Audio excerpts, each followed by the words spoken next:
Alright, so it's been a bit since I've checked out a fresh Shonen Jump series this early on. The Promised Neverland. There's 2 chapters out that I've read as of the recording of this video, and I kind of wanted to talk about my first impressions of it and a little bit of like where I see this going, because to be honest with you, after the first 2 chapters, I'm interested, but I do keep my reservations when it comes to new series in Jump, and the reason being is because I've been into quite a few different series in Shonen Jump. There's been quite a few different series that I've been excited about, and I'm like, oh yeah, you know, this could be the next big thing. If you've been following me for a while, you know, from Hungry Joker to Barrage and stuff like that, and it's like, yo, these are really interesting premises, and these are really good starts, and these could potentially be gems and all this good shit, and then it'll be, you know, 20 chapters, 16 chapters, and bam, Shonen Jump will give it the axe, say it's not getting votes, it's not getting, you know, ratings that they want, so they'll cancel the manga. So that's why I say I'll keep my reservations in regards to saying like, this could be the next big thing. However, after reading The Promised Neverland, one thing I'll definitely say is that it has potential. It definitely has potential to be something interesting and exciting, and one of the things that I like about it is that it's in Shonen Jump,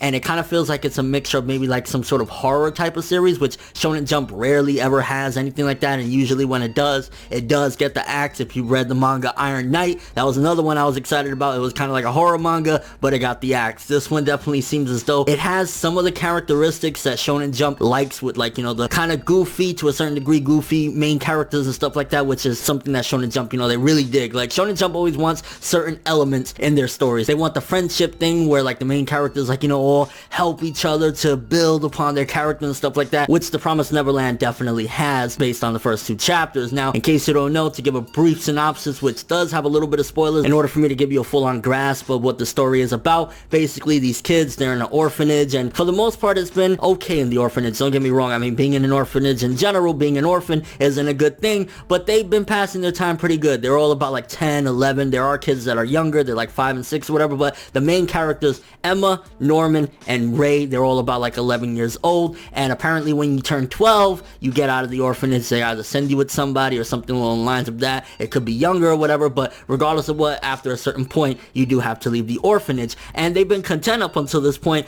but as the story progresses in the first couple chapters, they come to learn that there's a darker nature, and things aren't what they seem. The main mother figure that they've had, that they love and stuff like that, they see that there's a darker nature to her as well, and some fucked up shit happens when the kids leave the orphanage. So it's not something that's, oh my gosh, I've never heard of something like that before. You know, it definitely has a lot of familiar elements, but what they're doing with it and how they're approaching it, especially from the start, is interesting enough to say, okay, this could be something. If I wanted to give it a comparison, it definitely kind of gives me somewhat vibes of like Seraph of the End, how they're all in an orphanage, and then eventually they find out even crueler realities and some fucked up shit goes down. I would say to a certain degree it's a little bit different than Seraph of the End, because Seraph of the End chapter 1 at the end is like just a massacre. This one, I think it's leading up to something similar to Seraph of the End, and I'm just kind of scared that it'll go a route that I didn't really like that Seraph of the End went for a bit, as well as Blue Exorcist. I don't like when it starts off with this dramatic premise like, oh my god, there's these monsters and there's fucked up shit, and then, oh, but we're gonna go to a boarding school for like, you know, 2 or 3 volumes before we get back to that main stuff that we got you hooked to. Hopefully it doesn't go that route, which it doesn't seem like it's gonna go that route, but you never fucking know. The main characters that we have so far, Emma, Norman, and Ray, there isn't anything too special about them, to be honest with you. They're just like, hey, these are the main characters. They're kind of bright to a certain degree amongst each other. I think one of the best characteristics of them is that they're wise enough to be able to put on a poker face, because in the situation they're at right now, they kind of got to play it off like they don't know what's going on. You know, they're still stuck on that, you know, chapter 1, page 1, like la-di-da, everything is beautiful, the world is awesome,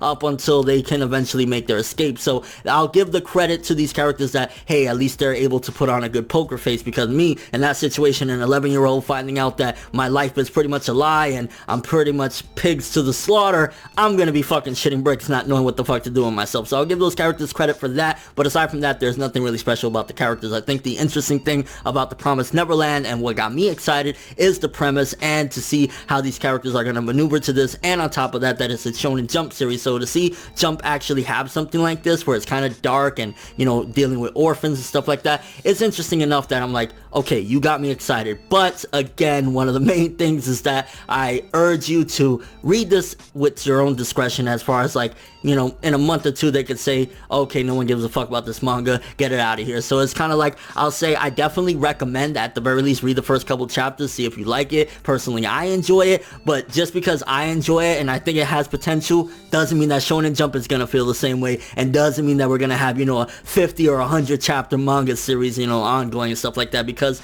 I've seen, you know, some really interesting and exciting stories come and go within months. So I'm definitely gonna keep it at that. I think it's interesting. I like the first couple chapters. I like where it's going, and it's something exciting and fresh for Jump, but you never know with these people. And honestly, I really hope that they do some twists and turns with this, because right now it's like, yeah, it's kind of predictable with certain elements, but again, it's interesting enough that I'm like, yo, this is something that could be good. This is something that could be exciting. Let's see where it goes from here. But let me know what you guys think. If you read the first few chapters of The Promised Neverland, do you think it's interesting? Do you think that it's going to survive? Honestly, do you think that it has enough elements and enough exciting things that people are going to gravitate towards it, and Shonen Jump is going to keep it going, and we're going to have a nice long manga? Or you think that it'll last maybe a few chapters, a couple months, and Shonen Jump is going to say, on to the next one? And if you haven't read it, either way, I definitely say you should at least give it a try, give it a little read. Maybe you might like it. If you don't, put it down. If you do, hey, you got something new to read up until whenever they decide to end it. And I hate to be morbid about it, but I just like to be realistic, because I've been disappointed time and time again with Shonen Jump series, and that's why I kind of stay away from getting into something early on. I like to see, okay, it's been around for 40, 50 chapters, it's doing good in the rankings, now I'll jump into it. But